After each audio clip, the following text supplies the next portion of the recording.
Born August 13, 1926, the illegitimate son of a sugarcane planter, Fidel Castro earned respect early on, excelling academically and athletically.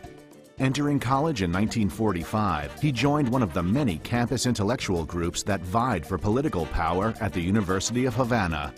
By the time he earned his degree in 1950, he had already led the Law Students Federation, become a founding member of a new liberal reformist party, and participated in 2 foreign political uprisings in Colombia and the Dominican Republic.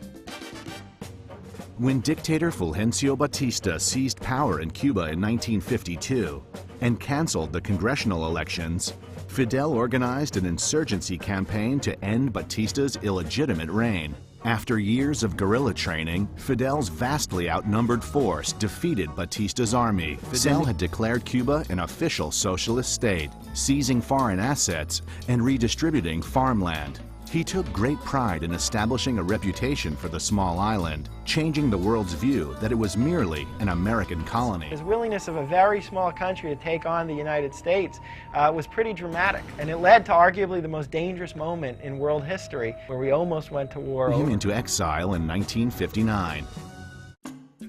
Fidel Castro was now the Cuban leader and a hero to his people. He was a symbol of hope for the lower classes, but he would soon become a threat in the eyes of the United States, a country with political and economic interests in Cuba.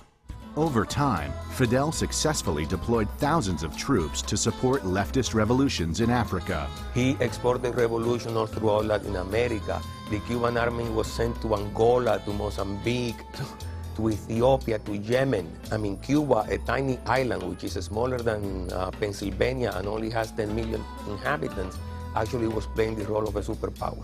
At home, he started a movement to wipe out illiteracy and nationalize the healthcare system to provide free medical care to all Cubans. Influence expanded to other Latin American countries who aligned themselves with Fidel's anti-American views. And then this other thing that gave him a lot of staying power is the David and Goliath story, right? How such a tiny island, led by this charismatic figure, was able to withstand the most powerful nation in the history of the planet. He carries with him a meaning, a signification, which is of tremendous importance to people like ourselves who are the marginalized of the world.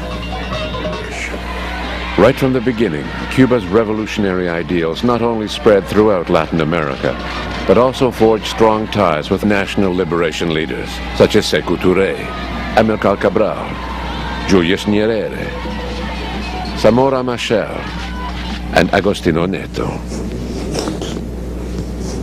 Not been for the Cuban presence in Africa, and in particular in Angola, the history of Africa would have never been what it is now. One of the greatest friends that Cuba has is Nelson Mandela, and his appreciation for what the Cuban people did and Fidel Castro. But I think if you don't understand that history, then you'll never really understand the enormous success and the importance of the Cuban Revolution.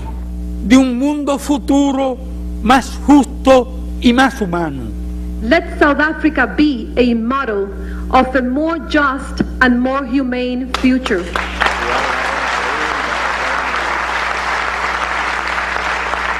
Si ustedes pueden, todos podemos. If you can do it, we will all be able to do it.